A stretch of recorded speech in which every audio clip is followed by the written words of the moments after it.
alors que la guerre en Ukraine approche de sa 4e année. La Russie aurait espéré que les alliés de l'Ukraine se seraient lassés à ce stade, qu'ils abandonneraient le pays. L'Ukraine serait sûrement considérée comme une cause perdue, une nation devenue un gouffre de temps et d'argent que les alliés ne peuvent plus se permettre de soutenir. Cela ne s'est pas produit. En réalité, les partenaires européens de l'Ukraine aident le pays plus que jamais, surtout en ce qui concerne le soutien à l'Ukraine, pour développer les armes dont elle a besoin pour vaincre la Russie. L'Allemagne vient de poser un geste énorme d'un coup.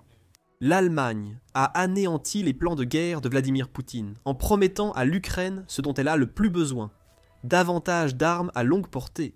C'est ce qu'affirme le Kiev Post, qui a rapporté les propos du chancelier allemand Friedrich Merz lors d'une conférence de presse le 19 novembre. Merz a donné cette conférence à Berlin avec le Premier ministre suédois, Ulf Kristersson. Les deux dirigeants ont discuté de la future coopération entre l'Allemagne et la Suède.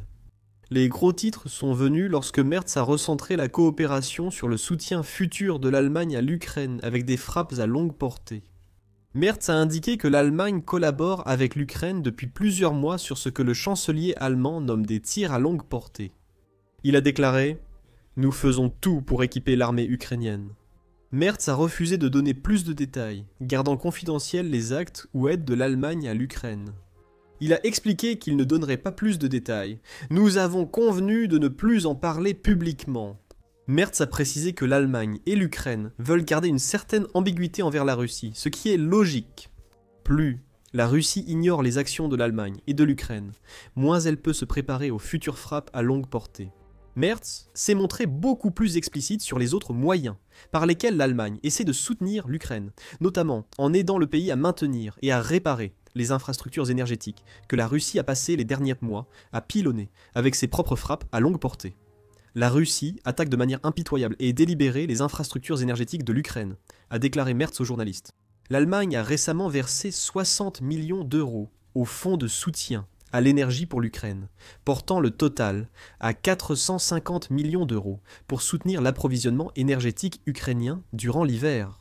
Et Merz n'a pas tort. Porter le fonds de soutien à l'énergie pour l'Ukraine à 450 millions d'euros, soit environ 518 millions de dollars, contribuera, espérons-le, à restaurer des infrastructures qui s'effondrent sous les frappes russes.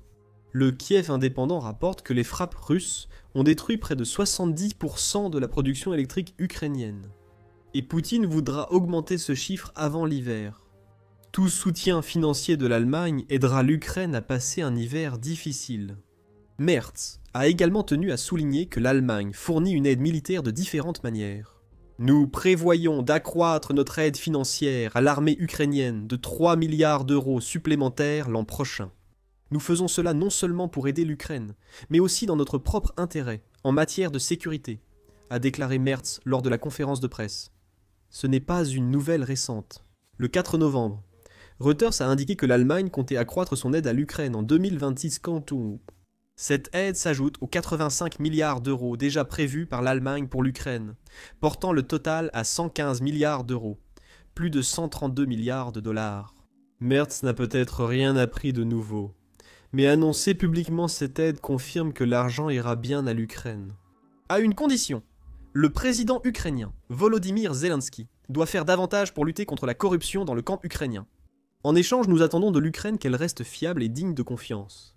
Merz a déclaré qu'une lutte acharnée contre la corruption en Ukraine est indispensable, en affirmant presque explicitement que l'Ukraine doit rester sur la bonne voie pour continuer à recevoir le soutien actuel de l'Allemagne. Je l'ai déjà dit 2 fois au président, une fois en personne et une autre lors d'une conversation téléphonique ces derniers jours. Cela reste une étape essentielle pour avancer, notamment vers l'adhésion à l'Union européenne. Il y a une bonne raison pour laquelle Merz a ajouté cette mise en garde à son discours, car l'Ukraine a été mêlée à une controverse sur la corruption au cours des derniers mois. The Guardian a publié un rapport le 19 novembre couvrant les éléments de base. Le scandale de corruption en Ukraine a éclaté après la révélation que des initiés avaient été touchés jusqu'à 15% de pots de vin de la part d'Energoatom. Cette société exploite 3 centrales nucléaires ukrainiennes, produisant environ la moitié de l'électricité nationale. Près de 100 millions de dollars auraient servi à ces pots de vin, d'après les enquêtes. Et toute cette affaire a des relents du genre de corruption que l'on voit si souvent dans l'industrie russe. Pire encore, l'organisateur du système, Timur Mindich, est un vieil ami et associé de Zelensky. Ainsi, le président de l'Ukraine est lié à l'affaire de corruption, même s'il n'est pas directement impliqué. Merz fait savoir à Zelensky que lui et l'Ukraine doivent faire mieux s'ils veulent continuer à recevoir de l'aide. Ce message a probablement été compris par un Zelensky visiblement embarrassé, et il aura été épargné par le fait que l'Allemagne est allée au-delà de toutes ces annonces détaillées concernant l'aide à venir, pour discuter aussi de l'aide du pays à l'Ukraine dans ses opérations à longue portée. Une question évidente se pose. Les missiles Taurus vont-ils enfin arriver en Ukraine? Certains diraient qu'ils devraient l'être, et une telle déclaration de l'Allemagne aurait été une annonce majeure. Merz a vivement critiqué la réticence de l'Allemagne à envoyer un de ses meilleurs missiles de croisière en Ukraine lors de sa campagne pour la chancellerie. En décembre 2024, le Congrès mondial ukrainien a même rapporté que Merz avait promis de livrer des missiles Taurus à l'Ukraine s'il était élu chancelier allemand. Le président Zelensky est au courant de notre position concernant les missiles Taurus. Début décembre 2024, elle reste inchangée, a déclaré Merz à propos des missiles Taurus l'an dernier. Notre position et celle de notre groupe parlementaire sont claires. Nous voulons que votre armée frappe seulement des bases militaires en Russie, pas des cibles civiles ou des infrastructures, mais les sites d'où votre pays est attaqué. Merz a réussi à remporter la chancellerie, mais les missiles Taurus sont toujours introuvables en Ukraine. Merz n'a rien dit sur l'avenir du Taurus dans la guerre en Ukraine, et ses commentaires lors de la conférence de presse n'ont pas apporté plus de précision sur la situation. Nous n'avons que les déclarations de Merz affirmant que l'Allemagne aide l'Ukraine sur ses capacités de longue portée.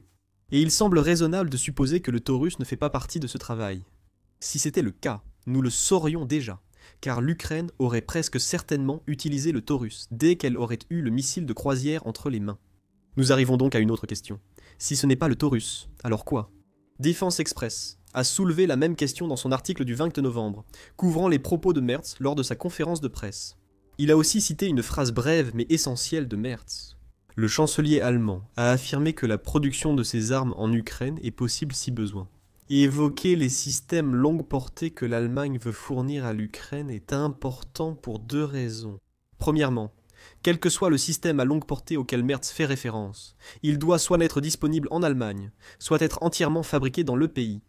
Si Merz faisait référence à l'un des drones ou missiles à longue portée que l'Ukraine fabrique localement, il n'aurait pas précisé qu'il est possible de construire les armes que l'Allemagne fournit en Ukraine.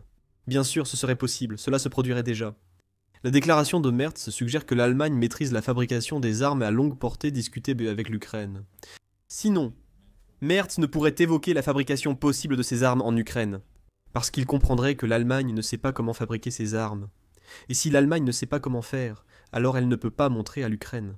Ces deux conclusions tirées d'une seule citation nous permettent de spéculer sur les armes dont Merz parle. Concernant sa seule promesse, l'Allemagne aide l'Ukraine contre la Russie. Selon Defense Express, l'analyse des stocks allemands de missiles et drones ouvre certaines perspectives. Si le Taurus ne va pas en Ukraine, commençons par exclure certains types d'armes de la liste. Les missiles balistiques sont immédiatement hors course, comme l'explique Defense Express. Il est possible d'exclure immédiatement tout missile balistique en raison de leur absence même en Allemagne. En réalité, ils ne sont présents dans aucun pays européen, sauf pour les missiles intercontinentaux en France, selon le média. Cela laisse la catégorie des missiles de croisière, au sein de laquelle l'Allemagne utilise plusieurs types d'armes et de drones. Certains missiles de croisière allemands peuvent aussi être exclus de la compétition. Le pays utilise des missiles Storm Shadow ou Scalp, déjà employés par l'Ukraine contre la Russie.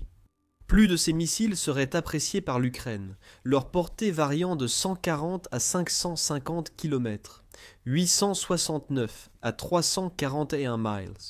Cela ouvre des options pour l'Ukraine afin de frapper des cibles renforcées dans les régions frontalières russes, la mer Noire et la Crimée, toutes des zones qu'elle a déjà visées avec des missiles Storm Shadow. Cependant, l'Allemagne a une relation très indirecte avec la production de ces missiles, qui sont fabriqués en France et au Royaume-Uni. Si Merz dit vrai sur la capacité de l'Ukraine à fabriquer les armes longues portées évoquées, le Storm Shadow est exclu, car l'Allemagne ne peut pas montrer à l'Ukraine comment le produire. C'est pareil pour les missiles de croisière navale. L'Allemagne possède ces missiles, selon Defense Express, et l'Ukraine souhaite également y accéder. Matra British Aerospace Dynamics, Alenia Systems, fabricant du missile, précise que le missile de croisière navale est une arme de frappe en profondeur, dotée d'une portée et d'une puissance d'impact exceptionnelle. Odin note que la portée du missile est d'environ 1000 km, soit 621 miles. Cela offrirait plus de cibles lointaines à l'Ukraine. Mais deux obstacles empêchent que ce missile soit celui mentionné par Merz. Comme le Scalp, le missile de croisière navale était fabriqué en France, donc l'Allemagne ne dispose pas du savoir-faire pour produire ce missile en Ukraine. Deuxièmement, et peut-être plus important encore, le missile balistique de croisière nucléaire est un missile lancé depuis des navires et des sous-marins. Cela le rend presque inutile pour l'Ukraine, étant donné l'absence d'une véritable marine dans le pays. Cela couvre les armes à longue portée, auxquelles Merz ne peut pas faire référence. Quelles sont les réelles possibilités? Hors Taurus, l'arsenal allemand compte 3 armes à longue portée, correspondant aux propos vagues de Merz en conférence de presse. Et les 3 seraient de bons ajouts à l'arsenal à longue portée croissant de l'Ukraine. Le One-Way Effector est l'une de ces armes.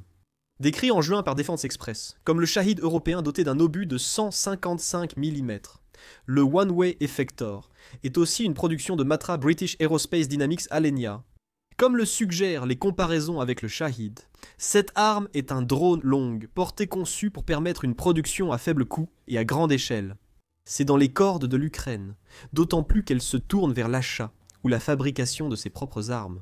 Matra British Aerospace Dynamics Alenia a indiqué que l'arme pouvait être produite à 1000 unités par mois, et ce chiffre pourrait augmenter encore davantage si l'Ukraine consacre ses importantes ressources de fabrication de drones à cet engin unidirectionnel avec l'aide de l'Allemagne. Si cette décision est prise, l'Ukraine recevra un drone résistant au brouillage qui pèse environ 100 kg, soit environ 220 livres, et qui peut être chargé avec un obus d'artillerie de 155 mm. Cela implique que le drone peut transporter une ogive qui représente presque la moitié de son poids total, ce qui devrait causer pas mal de dégâts. La portée maximale de 500 km, soit 310 miles le class parmi les versions les plus avancées du Storm Shadow Plus. Le drone atteint jusqu'à 400 km/h, soit près de 250 Mont-Royard. Combinez cela avec un vol à basse altitude, et vous obtenez un cauchemar pour les défenses aériennes russes. Mais attendez une seconde. Les spectateurs auront noté que le fabricant du drone, Matra British Aerospace Dynamics Alenia, est aussi celui des missiles de croisière navale. Nous venons de dire que nous étions hors course. C'est vrai, l'affecteur unidirectionnel, un drone que tous les pays européens peuvent la construire, ouvre la porte à l'Ukraine. Cependant, un obstacle subsiste. La production complète n'est attendue qu'en 2027. Le travail de conception sur l'affection unidirectionnelle n'est pas encore fini. Ce qui signifie également qu'il est peu probable que l'Ukraine le construise localement de sitôt. Donc, nous pouvons classer ce drone dans la catégorie du possible mais improbable, en ce qui concerne l'arme à longue portée à laquelle Merz faisait référence. Vient ensuite sur la liste des candidats le missile de croisière Crossbow, un autre produit de Matra British Aerospace Dynamics Alenia. Ce missile de croisière offre une portée allant jusqu'à 800 km, soit environ 497 miles, ce qui le rend immédiatement désirable pour l'Ukraine. Disposer d'un missile capable de frapper au-delà des régions frontalières pourrait permettre au pays d'infliger des dégâts bien plus durables aux raffineries de pétrole russes. D'après Army Recognition, la production de ce missile de croisière débutera massivement en 2026 POSO 1. Il pourra transporter des charges polyvalentes jusqu'à 300 kg, soit environ 661 livres. Cela fait de ce missile l'un des plus puissants que nous ayons présenté jusqu'à présent. L'Ukraine pourra aussi obtenir cette arme bientôt grâce au calendrier de production de Matra British Aerospace Dynamics Alenia. L'Allemagne n'étant pas à l'origine de cette arme, le transfert de technologie reste probable selon Defense Express. Ajoutez à cela la promesse de commencer à livrer les missiles en 2026, et vous obtenez un sérieux prétendant pour le système à longue portée auquel Merz fait allusion. Cependant, il y a encore un autre prétendant, et celui-ci coche toutes les cases. Allant d'une grande utilité pour l'Ukraine à une arme que l'Allemagne pourrait l'aider à produire localement. Cette arme, c'est le missile de croisière Barracuda 500 NAM, ou plus précisément, une version de ce missile que Rheinmetall prévoit de développer, peut-être en collaboration avec le concepteur original du missile, Angeril. Nous ne savons pas quelles modifications Rheinmetall pourrait apporter au design original. Cependant, Angeril dit que le Barracuda est disponible en 3 versions, 100, 250 et 500. Ces chiffres correspondent au poids, en livres, de la tête de guerre que chaque version du missile peut transporter. Si le Barracuda 500M est au programme, cela signifie que l'Ukraine va recevoir un missile qui frappe fort et qui possède une portée impressionnante. Le missile a une portée de 575 miles et peut voler jusqu'à 120 minutes avant de verrouiller une cible. Il est facile à fabriquer, demande 50% de temps de production en moins, et coûte environ 30% de moins que la moyenne des missiles de croisière. Certes, cela provient du marketing d'Angeril, Mais les spécifications suggèrent que ce missile convient parfaitement à l'Ukraine. Quant à la raison pour laquelle la variante Barracuda, sur laquelle travaille Rheinmetall, est la principale candidate parmi les armes que nous avons présentées dans cette vidéo, il y a une raison simple. La raison, c'est Rheinmetall. Le 26 octobre 2024, United 24 Media a indiqué que Rheinmetall comptait ouvrir 4 usines de défense en Ukraine. Cette initiative, en partenariat avec l'industrie de défense ukrainienne, voit Rheinmetall détenir 51% des nouvelles usines. L'objectif étant d'installer en Ukraine des infrastructures pour produire des armes aux normes de l'OTAN, renforçant ainsi son intégration dans la défense de l'OTAN. Repensez aux 2 points clés du commentaire de Merz sur la collaboration Allemagne-Ukraine concernant les systèmes à longue portée. Le système doit être fabriqué en Allemagne. Le Barracuda 500M répond à ces critères, qu'ils viennent de Rheinmetall ou d'Anduril. Deuxièmement, l'arme doit au moins pouvoir être fabriquée en Ukraine, avec 4 usines appartenant à Rheinmetall en cours de construction en Ukraine. Actuellement, la base est assurée, mais cela reste spéculatif. Merz n'a pas précisé le système longue portée évoqué, et il est peu probable qu'il le fasse. Si le Taurus reste exclu malgré les promesses de campagne de Merz, le Barracuda paraît l'option la plus sûre. Peu importe l'armement retenu, le soutien allemand à l'amélioration des capacités de frappe à longue portée de l'Ukraine est notable. En 2025, l'Ukraine a accru ses frappes à longue portée contre le pétrole et la logistique russe, avec une stratégie qui consiste à tenter d'affaiblir la Russie sur les lignes de front, en la frappant plus en profondeur à l'arrière. Cette stratégie est désormais devenue essentielle pour l'Ukraine. Dans un article du New York Times en octobre, Andrei Okramer a noté que l'Ukraine frappe des cibles militaires russes sur leur territoire. Tout cela dans le but de ramener Poutine à la table des négociations.